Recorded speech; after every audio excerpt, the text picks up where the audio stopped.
हाँ तो प्यारे बच्चे, गुड मॉर्निंग। उम्मीद करता हूँ आप सब अच्छे और स्वस्थ होंगे। तो प्यारे बच्चे, पिछली वीडियो में हम लोगों ने देखा था यूज ऑफ जो है कि बाई के रूल्स को देख लिया था। अब इस वीडियो में हम लोग देखने जा रहे हैं यूज ऑफ ऑफ का प्रयोग। ठीक है प्यारे बच्चे, तो बातचीत को आगे बढ़ाते हैं और थोड़ा सा समझते हैं। ठीक है, तो देखिए कह रहा है पहले रूल में कि ऑफ का प्रयोग, ठीक है, से के अर्थ में, ठीक है प्यारे बच्चे, कारण के भाव को, किस भाव को प्यारे बच्चे, तो कारण के भाव को व्यक्त करने के लिए किया जाता है। समझ आ रही है बातचीत? देखिए ध्यान से समझिएगा। कह रहा है कि ऑफ का प्रयोग से के अर्थ में कारण के भाव को व्यक्त करने के लिए किया जाता है। किस भाव को प्यारे बच्चे? तो कारण के भाव को व्यक्त करने के लिए किया जाता है। ठीक है, अब देखिए ध्यान दीजिएगा। जैसे कह दिया जाए कि वह मलेरिया से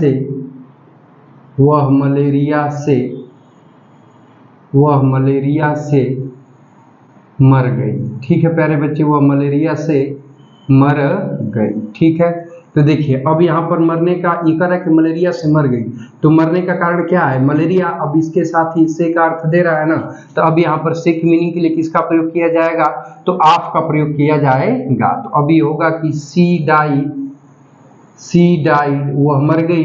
अब मलेरिया से कह रहा है तो से की मीनिंग क्या लगेगी? ऑफ, और मलेरिया की मीनिंग क्या हो जाएगी प्यारे बच्चे? मलेरिया। ठीक है, यहाँ पे लगा लेंगे फुल स्टॉप। समझ आई बातचीत? अब देखो अगले एग्जाम्पल को समझो। तो अगले एग्जाम्पल की बातचीत अगर की जाए प्यारे बच्चे, तो अब इसमें ध्यान दीजिएगा। जैसे कहा जाए कि उसकी पत्नी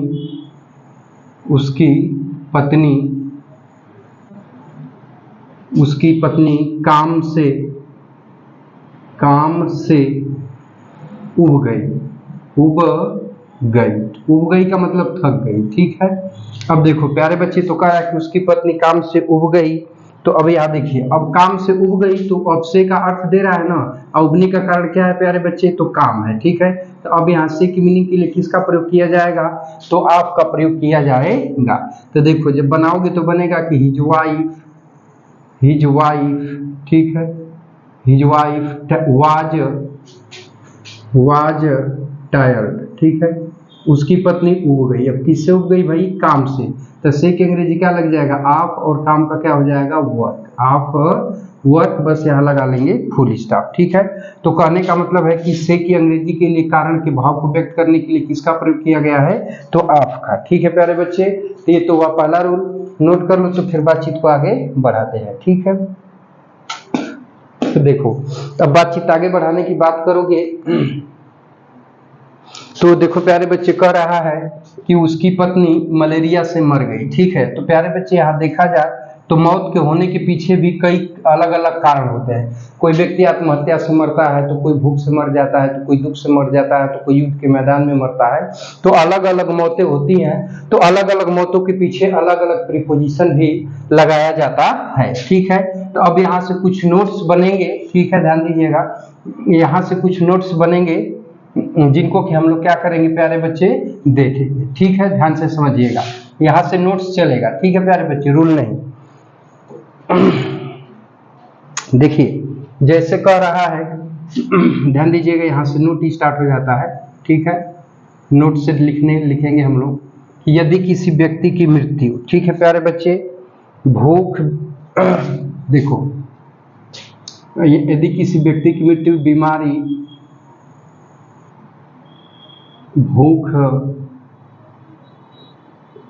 प्यास, दुख अथवा शर्म के कारण होती है। तो यदि किसी व्यक्ति की मृत्यु बीमारी, भूख, प्यास, दुख अथवा शर्म के कारण होती है, तो प्यारे बच्चे क्या होता है कि डाई के बाद जो है कि ऑफ प्रीपोजिशन का प्रयोग किया जाता है। किसका प्रयोग किया जाता है? तो ऑफ प्रीपोजिशन का प्रयोग किया जाता है। ठीक है, जैसे में ध्यान से समझिएगा, जैसे में। ठीक है, देखिए जैसे कह दिया जाए कि वह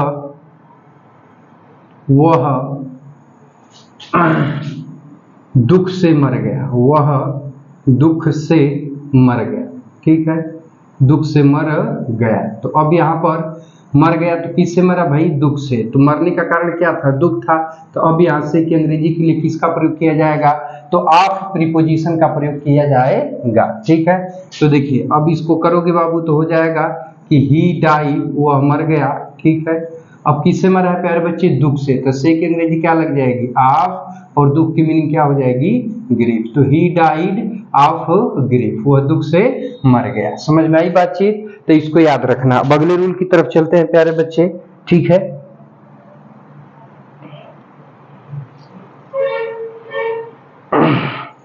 देखिए अब कह रहा है, ध्यान से समझिएगा, नोट नंबर सेकंड है। ठीक है, क्या है नोट नंबर सेकंड प्यारे बच्चे? समझने की कोशिश करो। ठीक है, तो देखिए नोट नंबर सेकंड में कह रहा है कि यदि किसी व्यक्ति की मृत्यु, ठीक है, अधिक खाने, अधिक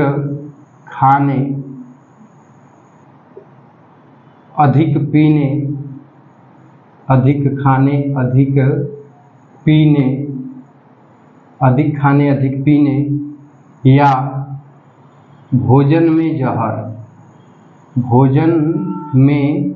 जहर, ठीक है, भोजन में जहर के कारण होती है, भोजन में जहर के कारण होती है। ठीक है, इसमें घाव को भी लिख सकते हो चाहो तो, घाव। ठीक है, घाव भी इसी में आएगा। यदि किसी व्यक्ति की मृत्यु अधिक खाने, अधिक पीने या भोजन में जहर अथवा घाव के कारण होती है तो, ठीक है प्यारे बच्चे, भोजन में जहर के कारण होती है तो डाई के बाद, किसके बाद प्यारे बच्चे? तो डाई के बाद फ्रॉम प्रीपोजिशन का प्रयोग किया जाता है। किसका प्रयोग किया जाता है? तो फ्रॉम प्रीपोजिशन का प्रयोग किया जाता है। ठीक है, ध्यान से समझिएगा। जैसे बोल दिया जाए, जैसे में ध्यान दीजिएगा, कह दिया जाए कि वह घाव से मर गया। ठीक है प्यारे बच्चे, वह घाव से मर गई। ठीक है, वह घाव से मर गई। ठीक है, तब इसका मतलब क्या हुआ प्यारे बच्चे? कि सी डाइड ऑफ वाउंड। ठीक है, सी डाइड ऑफ वाउंड। तो घाव से है तो घाव यहाँ कारण है, तो सी की अंग्रेजी के लिए यहाँ किसका प्रयोग किया जाएगा? तो ऑफ प्रीपोजिशन का प्रयोग किया जाएगा। समझ में आई बातचीत? चलो नोट कर लो प्यारे बच्चे, तो बातचीत को आगे की तरफ बढ़ाते हैं। ठीक है, हो गया प्यारे बच्चे? चलो हाँ, तो प्यारे बच्चे ध्यान दीजिएगा, बातचीत को आगे बढ़ाते हैं। और बातचीत को आगे बढ़ाएंगे तो अगला नोट है ये है कि यदि किसी व्यक्ति की मृत्यु आत्महत्या व हिंसा के कारण होती है तो डाई के बाद बाई प्रीपोजिशन का प्रयोग किया जाएगा। ठीक है, जैसे देखिए कह रहा है कि वह हिंसा से मर गया। ठीक है, तो अब यहाँ पर हिंसा दे रहा है प्यारे बच्चे, तो से का अर्थ दे रहा है और मरने का कारण क्या दर्शा रहा है? हिंसा। तो अब यहाँ से की अंग्रेजी के लिए किसका प्रयोग करेंगे? तो बाई का। तो हो जाएगा कि ही डाइड, वो मर गया। अब कैसे मर गया? हिंसा से। तो से की मीनिंग क्या लग जाएगी? बाई, अहिंसा का वायलेंस। ठीक है, अब अगले नोट में कह रहा है कि यदि किसी व्यक्ति की मृत्यु लापरवाही के कारण हो जाती है तो डाई के बाद थ्रू प्रीपोजिशन का प्रयोग किया जाएगा। किसका प्रयोग किया जाएगा? तो थ्रू प्रीपोजिशन का प्रयोग किया जाएगा। जैसे उसके दादाजी लापरवाही से मर गए, तो हिज ग्रैंडफादर डाइड, उसके दादाजी मर गए। और मरे कैसे हैं? लापरवाही से। किससे मरे हैं भैया? लापरवाही से। तो अब यहाँ से कि अंग्रेजी के लिए किसका प्रयोग करेंगे? थ्रू का। लापरवाही का हो जाएगा नेग्लेक्ट। ठीक है प्यारे बच्चे, अब देखो मेरे दोस्त, अगला रूल है कि जब कोई व्यक्ति अपने देश व अपने विश्वास के लिए मर जाता है तो दाई के बाद फॉर प्रीपोजिशन का प्रयोग किया जाता है। जैसे देखिए वह अपने देश के लिए मर गया, तो ही डाइड, वह मर गया। अब क्यों मरा है? देश के लिए। तो अब मरने का कारण देश है, तब के लिए की मीनिंग के लिए किसका प्रयोग करेंगे? ये के लिए की मीनिंग के लिए किसका प्रयोग करेंगे प्यारे बच्चे? तो फॉर का प्रयोग किया जाएगा। ठीक है प्यारे बच्चे, बातचीत समझ में आई तो नोट कर लो अथवा स्क्रीनशॉट ले लो, तो फिर बातचीत आगे बढ़ाते हैं। ठीक है, हाँ तो प्यारे बच्चे बातचीत को आगे बढ़ाते हैं और थोड़ा सा अगले रूल की तरफ बढ़ते हैं। तो देखिए कह रहा है कि जब किसी व्यक्ति की मृत्यु युद्ध के मैदान पर या सोए बिस्तर पर होती है तो डाई के बाद इन प्रीपोजिशन का प्रयोग किया जाता है। जैसे कह रहा है कि वह युद्ध के मैदान में मर गया। ठीक है प्यारे बच्चे, बातचीत को ध्यान दीजिएगा, तो हो जाएगा कि ही डाइड, वह मर गया। अब कहाँ मर गया भाई? युद्ध के मैदान में। तो अब यहाँ में की अंग्रेजी क्या लगा देंगे? इन, और युद्ध के मैदान की मीनिंग होती है द बैटलफील्ड। ठीक है, तो अब यहाँ से प्यारे बच्चे आपका नोट्स जो है क्या होता है? समाप्त हो जाता है। अब यहाँ से अगला रूल प्रारंभ होता है। क्या प्रारंभ होता है? तो रूल रूल प्रारंभ हो जाता है। ठीक है, तो अगला रूल है यानी सेकेंड रूल है, रूल नंबर सेकेंड होगा। फर्स्ट में तो ये सब नोट सी आ गया था, तो रूल सेकेंड होगा। तो रूल सेकेंड क्या है कि आप का प्रयोग का की के अर्थ में संबंध या अधिकार के भाव को व्यक्त करने के लिए किया जाता है। ठीक है, जैसे देखिए कह रहा है कि सीता का पति, तो ये बताइएगा कि जब पति सीता का है तो अब सीता का पति के ऊपर अधिकार हुआ कि नहीं हुआ? हुआ ना बाबू। और ये आपस में का की के द्वारा जुड़े हैं, तो इसको ही हम क्या कहते हैं? Possessive case. तो कुल मिला के पति के ऊपर सीता का अधिकार है, तो जब पति का सीता के ऊपर अधिकार है तो इस का की मीनिंग के लिए आप प्रीपोजिशन का प्रयोग किया जाएगा।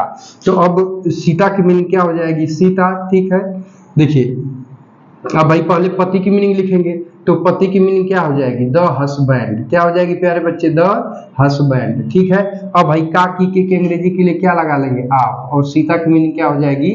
सीता। ठीक है, वैसे ही कह रहा है कि लड़कियों का स्कूल, तो जब ये स्कूल लड़कियों का है तो स्कूल के ऊपर लड़कियों का अधिकार हुआ कि नहीं हुआ? हुआ। तो अब यहाँ का की अंग्रेजी के लिए संबंध अधिकार के भाव को प्रकट करने के लिए किसका प्रयोग किया जाएगा? तो आप प्रीपोजिशन का प्रयोग किया जाएगा। तो स्कूल की मीनिंग सबसे पहले क्या लिख लेंगे? द स्कूल लिख लेंगे। अब का की मीनिंग के लिए किसका प्रयोग करेंगे? आपका। और लड़कियों का मीनिंग क्या हो जाएगा? The girls. ठीक है प्यारे बच्चे, समझ आई बातचीत? चलो इसको नोट कर लो, तो बातचीत को आगे की तरफ बढ़ाते हैं। ठीक है, बहुत ही सुंदर बच्चे हो और अच्छे बच्चे हो, लिख लो। हाँ, तो प्यारे दोस्तों अब बातचीत को आगे बढ़ाते हैं, तो बढ़ते हैं अगले रूल की तरफ।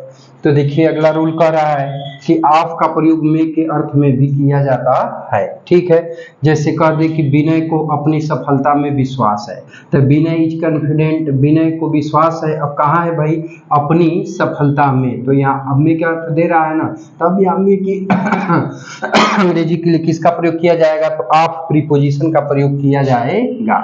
अब कह रहा है कि दूसरा रूल कह रहा है, अब इसके एग्जाम्पल में और भी बोल सकते हैं कि मेरा साला समझदारी में कमजोर है, मेरा साला समझदारी में कमजोर है, तो वहां भी में की अंग्रेजी के लिए आप का प्रयोग किया जाएगा। अगला रूल है कि आप का प्रयोग में से के अर्थ में किया जाता है, यानी कहीं पर में से शब्द दे दे, में से शब्द दे दे दोस्तों, तो में से की अंग्रेजी के लिए जो है कि आप प्रीपोजिशन का प्रयोग किया जाता है। जैसे देखिए कह रहा है कि राहुल मेरे मित्रों में से एक है, तो राहुल इज वन, राहुल एक है। अब क्या बचा? मेरे मित्रों में से, यहाँ में से का अर्थ दे रहा है ना, तो अब यहाँ में से की अंग्रेजी के लिए किसका प्रयोग करेंगे? तो आपका, और मेरे मित्रों का माई फ्रेंड्स हो जाएगा। ठीक है, अगला है कि मैंने उन सेवों में से एक सेव खाया है, तो आई हैव ईटेन वन, मैंने एक सेव खाया है। अब क्या बचा? उन सेवों में से। ठीक है, तो भाई में से की अंग्रेजी क्या लग जाएगी? आप। उन सेवों का हो जाएगा दूज एप्पल्स। ठीक है प्यारे बच्चे, समझ आई बातचीत? चलिए अब आपके अगले और अंतिम रूल की तरफ चलते हैं। देखिए तो अंतिम रूल में क्या कह रहा है, देखिए ध्यान दीजिएगा। तो कह रहा है प्यारे बच्चे कि आप का प्रयोग, ठीक है, किसका प्रयोग भाई? तो आप का प्रयोग के बारे में या के विषय में के अर्थ में किया जाता है। ठीक है, देखिए ध्यान से समझिएगा। कह रहा है कि आप का प्रयोग के बारे में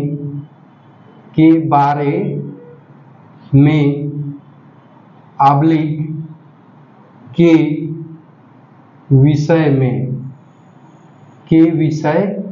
ठीक है, के अर्थ में किया जाता है। ठीक है, यानी आप का प्रयोग प्यारे बच्चे के बारे में आब्लिक के विषय में के अर्थ में किया जाता है।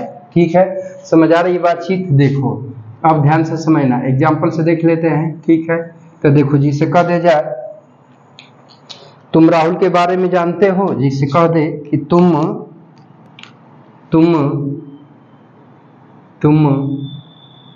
राहुल के बारे में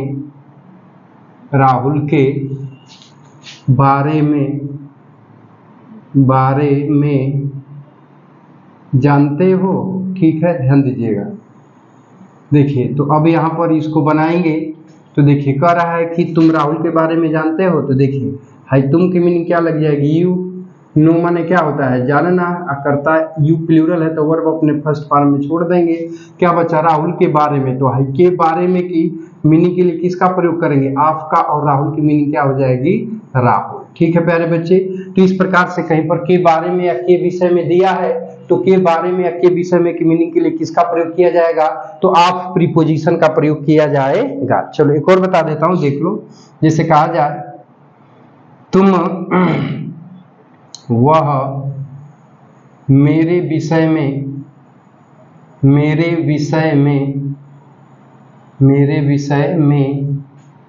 क्या जानता है, वह मेरे विषय में क्या जानता है। ठीक है, तो अब देखो मेरे विषय में शब्द कह रहा है ना प्यारे बच्चे, तो मेरे विषय में कह रहा है तो विषय में की अंग्रेजी के लिए किसका प्रयोग किया जाएगा, तो ऑफ का प्रयोग किया जाएगा।